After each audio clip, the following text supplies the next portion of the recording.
This is Optimal Finance Daily, episode 2217. What is a direct student loan?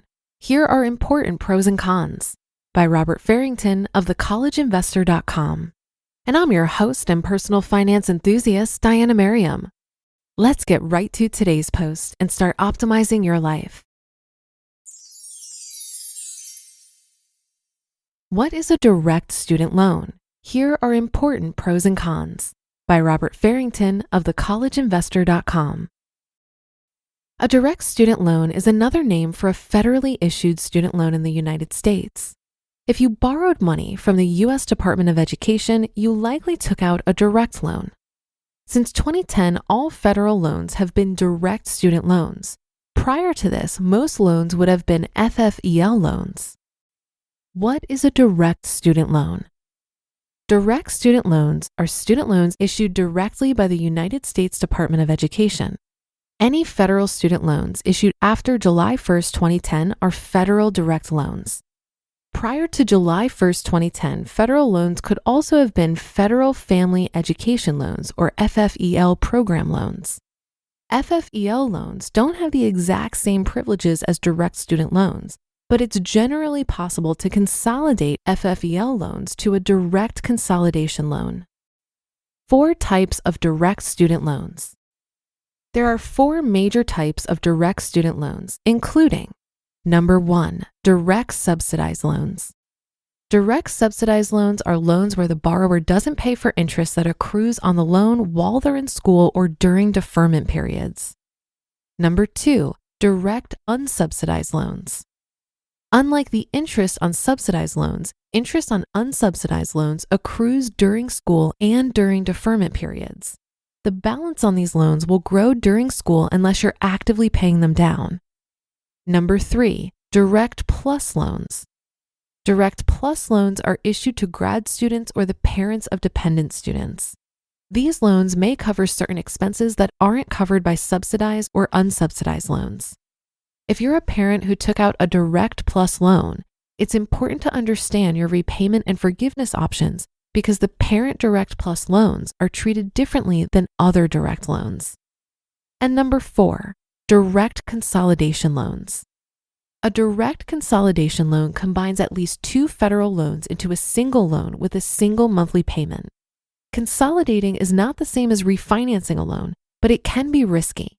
If you've been making eligible payments for public service loan forgiveness under another loan, you won't want to consolidate your loans. Otherwise, you will reset the clock on public service loan forgiveness. Pros and cons of direct loans. Like most forms of debt, direct student loans have advantages and disadvantages.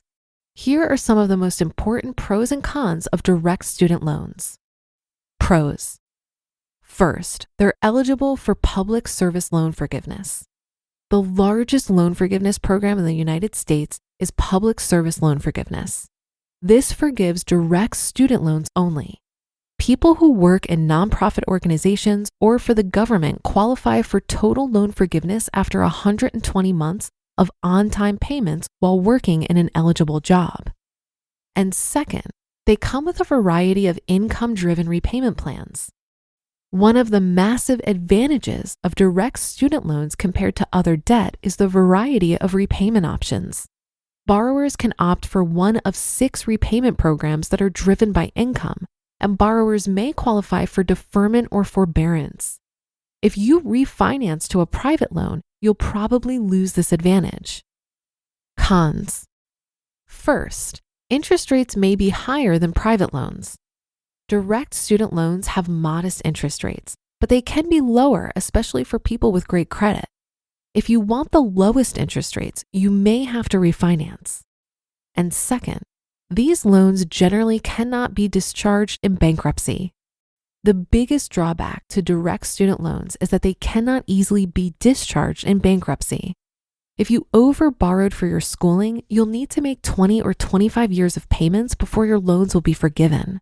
You'll even need to make payments if all of your other debts are discharged through bankruptcy.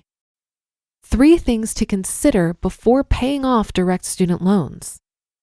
Number 1, do you qualify for public service loan forgiveness or other forgiveness programs?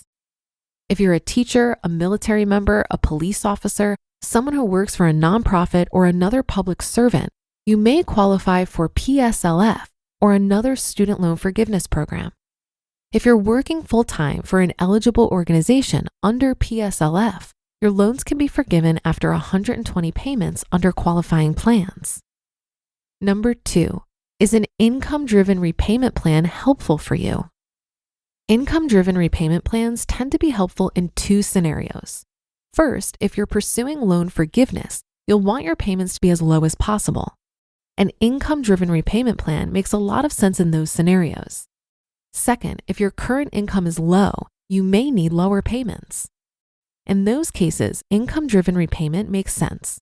If an income-driven repayment plan may make sense for you, consider using Loan Buddy to help you select the best plan for your situation. Many people find that income-driven repayment plans are useful for a few years while their income grows. But as a word of caution, you don't want to become overly reliant on repayment plans unless you qualify for loan forgiveness. Income-driven repayment plans can drag out your loan payments for 2 decades or longer.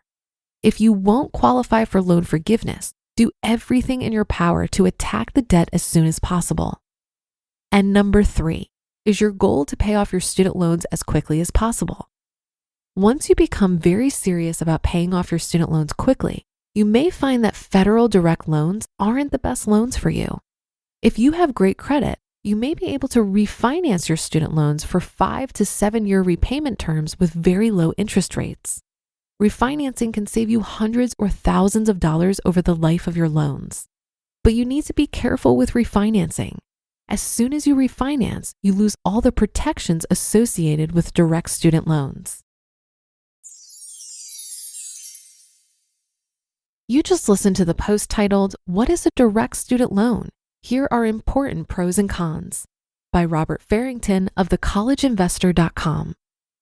I believe the general rule of thumb is that federal student loans are preferable to private due to the many protections and options for repayment mentioned in this article.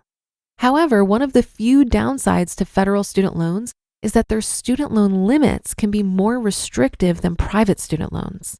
For example, the max an undergrad can take out for a 4-year degree is $31,000 for dependent students and about $57,000 for independent students.